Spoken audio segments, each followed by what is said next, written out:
Hello and welcome to Fearless DIY Music. My name is Tristan Lass, and today I'm joined by my dear friend Kevin Gamble. He and I today are going to jump right into it. We're doing a top 5 bassists of all time kind of thing. I picked, my favorites or my picks for my top 5. He did as well. And then down in the comments at the end of the video, please leave anybody that you think we excluded or your top 5 list. I mean, that's kind of the point of this. We're not there's a million of these lists out there. I tried to go outside the box. We'll see what Kevin came up with, and let's get started. So anyway, at number 5 on my list is Sting. I agonized over this decision a little bit because I really only am a Sting fan for about 4 albums, and that would be the first 4 Police albums. Synchronicities, where I kind of fell off with them. I was a kid when the Police came out. I was buying those albums as they were released, so you have to understand my perspective. I never heard Synchronicity until Synchronicity came out, so I was very embedded with the band from the beginning. Why did I pick Sting? I picked Sting because really the architecture of all those songs were the bass lines. You hung on to them. They provided everything. His vocals hung off of them. Stuart Copeland's drums riffed off of them. And Andy Summers, as amazing as a guitar player as he is, was not providing song structure as much as coloration. So the mood, the timbre, everything was flowing out of Sting's bass, and his lines were minimal at times, but he could also pound out an eighth note groove on those early 2 albums in punk style, just as, with the ferocity of anybody. So I just really appreciate him, and, the jazz colorations were there, so it's really cool to hear his work with harmony and, contrapuntal lines and things like that. So Sting's at number 5 for me. All right, Kev, Yeah. what do you think? Very well said, Tris. Oh, thank And you. I could easily just talk about your choices. That's how many opinions I have about all things bass. A quick disclaimer before I start, as you know, I've kind of always viewed music through the lens of bass, whether that should have been the case or not. And so I've built up so many opinions over the course of my life that it's hard to leave anyone out. That was the challenge for me. It wasn't so much coming up with 5 as like how do I leave out any more than than 5 out of this incredible list. So It's I'm going to tough. try to pare down as much as I can and maybe squeeze in a few honorable mentions at the end. But I'm really glad you picked Sting. He's a fantastic example of a really musical bass player, and he was never shy in interviews of talking about how he drives the music. He's the top end and the bottom end, really setting, he sets what the chord is, based on his decisions with the bass, and everything else is in between. But he earned it with the way he crafted those songs and the space and harmony and melody he used in those bass lines. So thank you. I think I'm going to be grateful for every choice you make, because it allows me to say, oh yeah, great, about someone who didn't make my top 5, but he easily could have. So I'm going to start off with a very different kind of choice, but it's someone who is Geddy Lee's opinion as the greatest bass player of all time. So if you don't know who that is, dear listeners, you will in a moment. Back in 1992, I had the amazing fortune of having a world-class bass guitarist come to Columbia and hold a clinic at our little cousin Jed's guitar shed. And got to see probably the most amazing display of musicianship on the bass I've ever seen, up close and in person, like literally 4 feet in front of me. I was in the front row of that clinic, and the bassist was Jeff Berlin. He is, primarily known, I think, for his work with Bill Bruford in Bruford's original solo-led band, but he's played a lot of music with a lot of different people and a lot of original compositions over the years, and just, an overwhelmingly fantastic musician, incredible technical facility, incredible depth of musical knowledge, applying it to the bass as a lead instrument, outlining the music in almost an unparalleled way. And I also love Jeff because he's very much an iconoclast. His personality, he has very high standards for, especially the area of bass education and musicality, not taking shortcuts, not leaning on crutches, and really focusing on becoming a better musician. And so, to any extent that I have capability in that sense as a musician, or the limited extent that I can read music and understand music in a literary way, he's a big part of why that is to this day. Because a few years ago he put out a great, printed series of books that are designed to teach the reading of music on the bass and the bass clef, and so I have a lot of different reasons to love Jeff Berlin musically and educationally and iconoclastically. He's one of a kind, to quote one of Bruford's album names. So he would be the first one I want to bring up on my list. Sounds good. He's an amazing player, and I forgot all about that clinic, but that is super cool that you got to actually be right there with him. All right, for number 4 for me, Adam Clayton of U2. U2 and the Police were two of the formative bands that I listened to, and I did not listen to the guitar playing at all. I mean, those are the first two bands where I was, buying the first series, first 3 albums really from both bands. And, U2's songs were bass lines. The Edge was, once again, another atmospheric guitarist who's using, lots of textures and things like that, but it wasn't like AC/DC or other, radio rock that I was listening to at the time, where the guitar was like the structure of the song. Adam Clayton has taken a lot of crap over the years for not being maybe the best musician or whatever. However, the way he held down those bass lines, the solo in Gloria, I mean, come on, the guy could play. He very limited musical theory knowledge, limited technical facility, some would say. But, I mean, the lines were tasty. He kind of really set the mark for, that, once again, that 8th note simplicity that just drives a song. And he and Larry Mullen worked excellently together. Honestly, if you're humming the melody to a U2 tune, you're probably humming the bass line, because Bono also followed a lot of those lines as well. It's not like, I just feel it's very foundational. And once again, big influence on me, because in my early years, kind of like you, I actually wasn't listening to guitar as much as I was listening to the bass lines, especially from those two bands. So Adam Clayton's my number 4. Yeah, another one I'm so glad you picked. And it's so funny. Just literally yesterday, I was watching the video for Gloria, and I was just like sort of enraptured all over again, and remembering how magical that early U2 was. They lost me with the razzle dazzle that came later, but that early stuff was so primordial, and Clayton was the center of that, the foundation of that. I've read on many bass forums over the years people saying, "Oh, if only they had a real bass player, how much better their songs would be." I don't and I'm think like, so. No, never. There's no quality of bass guitarist that could improve on what he did, because he did exactly what that music needed, and it gave it an immediacy and a directness and a clarity of sort of musical purpose that it hooked me the same way it hooked you. And I think what you mentioned about bass, listening to bass, I think we both came up at a time when the styles of music at the time were really pushing the bass out front with those sparse mixes and that very upfront tone in the mix and all that kind of thing. But it wasn't just the mix, like you said, it was him and his musical choices. And that's a case where being a stylist, as they say, is better than being a technician. There's no amount of technical work that could improve those bass lines. And they're perfect, yeah. To Adam Clayton, and cheers for you in picking that. My next choice, another bassist primarily known for being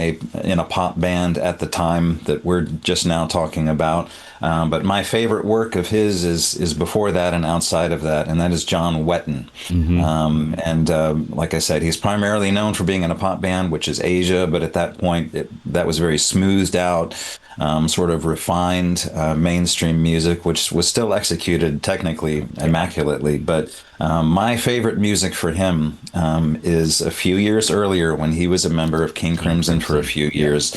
And to refine it even more specifically, the albums they put out were fantastic, but only, gosh, probably, in my, definitely post-college era did I finally start hearing the live recordings that were made of that band back in the mid 70s, like 73, 74.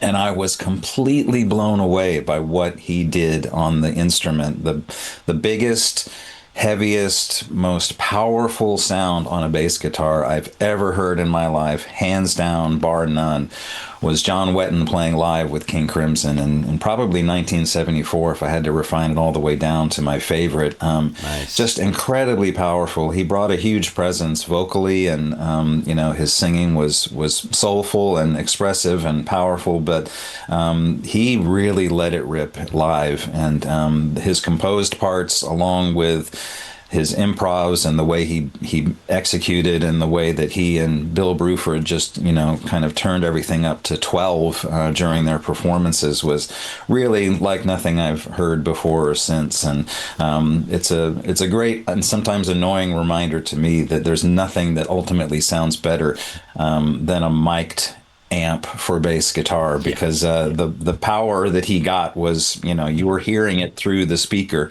This wasn't what was running through the board, which was giving it its power. So that was from a time when that was the sound of the bass guitar, and he was the most incredible voice of that period. So love his work. Love his work outside of that, with UK and other contexts. But that was what got him on this list for me. And not a shabby singer either, Yes, yeah, Very, very, fantastic. very cool pick. I love this. I love that we're not just like hitting the usual suspects. Yeah, And I'm going to go even further out into left field. good. Number three, I've got Lou Barlow, Dinosaur Jr. and Sebado. Wow. Hmm. Lou Barlow had to compete with Jay Mascis, who's one of the loudest guitar players, very idiosyncratic guitar player, a guitar player that takes up a ton of sonic space. There is no question that in a power trio format, Dinosaur Jr. at the peak of its power is something to behold, and they still have it. They're still playing. And for Barlow to have his bass have any sort of space in that wall of sound is incredible, and he does it. He does it by playing harmony parts.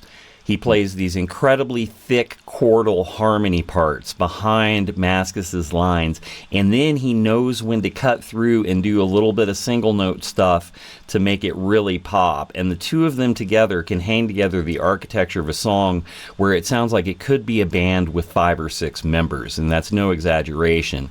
His live setup is infamous for being 3 amps, one for mid-range, one for bass, one for high. He really has it dialed. And he's a guitar. He started off as a guitar player, but he turned the bass into a different kind of instrument by the way he strums up high on the neck. He's even hitting lots of when he's playing in the lower registers, he's hitting the guitar or the bass strings in the middle of the neck. I mean, but he can control it. It's not just a big sloppy mess. Every note is articulated. He very much plays chords most of the time. And I think that for, that innovation and being a complete original on the instrument, and for the sonic landscapes that they are able to cover both in the studio but especially live, I think is exceptional. And I think he's somebody who's not given much credit. He's also an exceptionally talented songwriter and singer as well, with his own solo work and within the confines of Dinosaur Jr. So Lou Barlow is my number 3.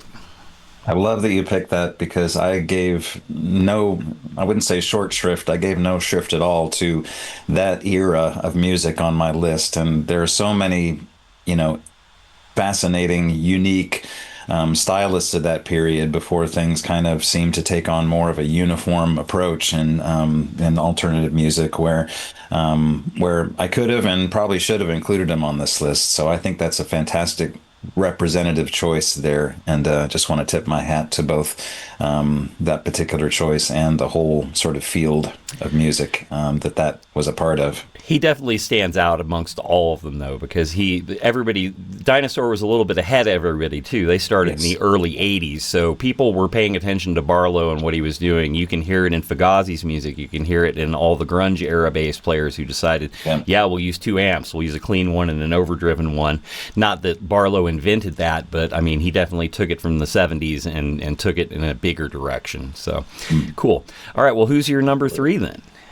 I'm excited to hear. I'm going to cheat just a little bit on this choice. It allows me to squeeze in one extra choice in the top 5, and it's because the 2 people I want to mention are both representative of the same band, so I'm going to use that as my cheat code.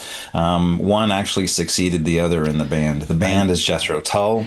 A lot of great bassists. I'm probably not going to pick the bassist that would be your choice from Jethro Tull. He would be right outside that choice. Talking about Glenn Cornick there, they're fantastic, phenomenal original bassists. I would go with Pegg. Okay, well, good then, because that's where I'm headed as well. Okay. So my 2 choices are, one, first of all, his predecessor in the band, John Glascock. A phenomenal, wonderful artist who was there for kind of a period of albums, kind of known as their folk sequence or whatever, Songs from the Wood, Heavy Horses, Stormwatch, and also Too Old to Rock and Roll, but a wonderful melodic, fluid bass player, very inventive, sprinkled in lots of interesting techniques in his playing, use of chords and double stops, and just very spirited, very energetic. Some of my favorite bass music to listen to ever was played by John Glascock, and I've been digging back into that period of Tull and learning some of those bass lines, like on songs like Velvet Green and other, numbers from that period, which is a wonderful exercise in unconventional bass playing. But he was just such an incredibly melodic, interesting player. He locked in with the drummer at the time, Barry Barlow, in such a singular way that is, as you talked about with the Dinosaur Jr. example, this was like nobody else, no other rhythm section in music was playing the way these 2 played together at the time. So really encourage everyone to go check out that period of Tull for some incredible music. His story was kind of an unfortunate one where he developed some health issues and never recovered from them, and so died very young. And that paved the way for the next bassist on the list, Dave Pegg, as you mentioned, to come into Jethro Tull under not ideal circumstances. And very quickly after he joined the band, they switched into sort of a synthesized, sort of cold synthesized sequence period of music that didn't fully realize his potential. But for the time when he was able to be heard in the band over the years, he produced just incredible music, just the most fluid, melodic playing I think I've ever heard on the bass. He came from a background of Celtic music where he would play jigs and reels at full speed or faster than full speed on the bass guitar. Anyone who hasn't heard that before should check that out, because it's just blindingly fast and fluid playing. But he informed, some fairly straight ahead arrangements with such great harmony and melody and bubbling under the surface. He was just sort of a restlessly, fluidly melodic bass player, and always played with a pick, which gave it a distinctly clear and crisp sound. But those 2 guys for me, I just are right at the top of any time I feel like listening to wonderful bass playing. They're the first things I reach for, and so many wonderful musicians in that band, but had to mention those 2 as my favorite of favorites. Good picks. And like I said, I would have picked Pegg because he had a lot of work outside of Tull too that was super cool. Yeah. All right. Number 2 on my list. We're getting close now. Peter Hook. I mean, here's a person who defied all convention. His band was unconventional, but really the heart of the entire Joy Division universe and New Order is Peter Hook's bass lines. They are mini compositions, all of their own. You could strip away everything else from those songs, minus maybe the basic backbeat, and you would still instantly recognize every single tune because they are all his work. He paved the way for, I think of like Ned's Atomic Dustbin, the idea of a high and a low bass, except he did it at the same time. Anytime you hear bass in the upper register driving an entire song that was produced after 1980, you have Peter Hook to thank for it. He, techno, new wave, dance music, EDM, anything you can think of, owes so much to Peter Hook and his melodic sensibility and his just rhythmic intensity. There is no question that he did not care what anybody thought, and he was going to take the instrument in his own direction. And I think his innovations on the instrument as far as approach, tone, and like I said, that rhythmic intensity has never been replicated by another player. It's incontrovertible, I think. Yeah, I another fantastic choice that I am celebrating that you chose it. Just as you said, he made that music. There was there was the backdrop, and then there was his melodic gliding over the top of it, and that wonderful sort of clear primordial style that he had that was fearless and direct and simple, but inventive. Nobody else was doing that simple. He invented a kind of simple that has influenced so much since then, but was really one of a kind. So love Peter Hook. Love what he did with that.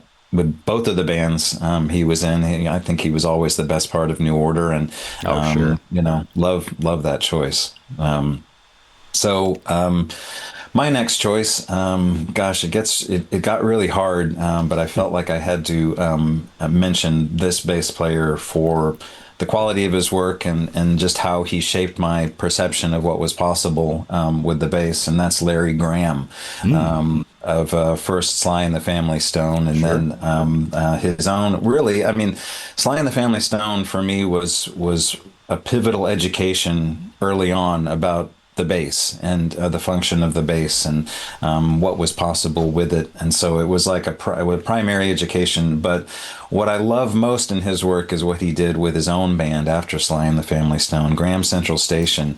Yeah. Wonderful music there, but specifically what he brought to the music was the music being led by the bass guitar in a way that is singular, the way that I haven't heard quite done the same way by anyone else ever. It was he was the singer, but unlike say with Sting, where Sting kind of bookended the music with the very sparse, thick bass line where every note stood out and was counted, and then his vocals on the top. Larry Graham was kind of like his voice and his bass were both the charging horses at the front of the pack, really driving the music, where his bass lines were very active and very energetic and driving and present, along with his sort of soulful, deep, rich vocals. It was an interesting combination where you didn't have the high voice and low bass. You had kind of a low voice and kind of a low bass that was also very active in the mid-range. So these two things were right at the center of the music and driving it. But his bass lines were so driving and charging and powerful and propulsive, and really taking the function of the guitar and the bass in most bands and stitching them together. And really, the music was riding on that energy. And every time I go back and listen to it, it's just like a reminder of possibilities for the bass. And so his influence can't be overstated within the field of bass, but then just the artistic inspiration from how he applied the bass in his own work was just a huge, sort of mental shift for me, and something that still inspires me to this day. So, there are a lot of all-time great bassists that I could have put in this spot for their influence along those lines and creativity, like Jocko or, Stanley Clarke or many other bassists like that. But I chose Larry Graham just because what he did and what he invented spoke to me so directly. That's a great way to approach it, and I'm going to kind of do a little bit of a lead in to go into my top pick, my favorite bassist of all time, and this isn't going to be a huge shock. It's going to be Geddy Lee, and I think it's because he encapsulated the best aspects of those who came before him, and then he made it into something so articulate, so popular, so accessible to the listener.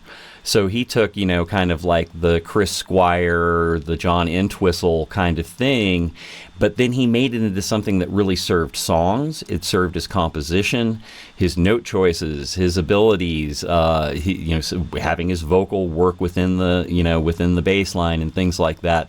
I think that Geddy kind of took progressive rock bass and then made it into something that we can all love, which is not the case with a lot of other players. And with the players that came before him. And that's why I chose him as my number one, because I see all of the bassists that I loved before Geddy in Geddy. And he would say the same thing, because he would be like, well, I love all those guys and I learned from all of them. And then I just, took from them and then made it my own thing. And I think that he made something that was more magical than what the people who came before him did. And since prog is kind of like my wheelhouse of musical standards, I have to put Geddy at number one. Wow. Standing ovation for that choice, and the way you describe it makes me want to change my top choice to that, just because that's a really important thing with Geddy Lee, is that he came from all the way from the outskirts of prog rock and long convoluted weird songs, all the way back into pop music, and sort of carried that thread of bass heavy musicianship and interesting bass work all the way through that. And so I love Geddy Lee. I could easily put him at number one in any point on this list, because I have endless interest in listening to his playing to this day. I love every single Geddy Lee anything that comes on. And so it was kind of a bit of a subjective, arbitrary choice. It's like my number one choice. I almost thought, well, it might just be a little redundant if I put both Geddy and this choice on the short list, and just for the purpose of discussion, I left him out. And so I'm really glad you picked him, because it allowed me to celebrate him at the same time. And real quick, before I jump into my number one choice, I want to just mention a little bit of honorable mention material, because I can't resist that. I want to mention the two bassists that probably got me started on the journey of playing the bass, because it was a very personal journey, because I've been doing this myself all these years. The two guys who really stood out to me earliest on, like elementary school. The first one was actually Ross Valory from Journey. I remember being in second grade and the Escape album playing on the turntable in the classroom, probably at lunch or something. And that's where I first started noticing the bass. The bass is mixed so cleanly and out front on that album. It just comes through a very full mix, and songs like Who's Crying Now and Stone in Love and things like that, where it's like that was where the antenna first picked up on that and really started focusing on it. So it planted a seed. And then probably the guy, funnily enough, the guy that made me decide this is really what I want to do, I want to get a bass guitar and play it, was actually Rick Savage from Def Leppard. I remember the earliest days of MTV, first switching that on when it first came on, and there he is with his pointy yellow hammer bass guitar, just driving those eighth notes through the music. It was like, that's what I want to do. That was my, for so many guitarists, it's like, oh, they saw Angus Young or Ace Frehley or, Jimi Hendrix or whatever. But for me, it was seeing Rick Savage playing that bass that made me think, okay, that's where I see myself. And it took a few years before I was able to even get the first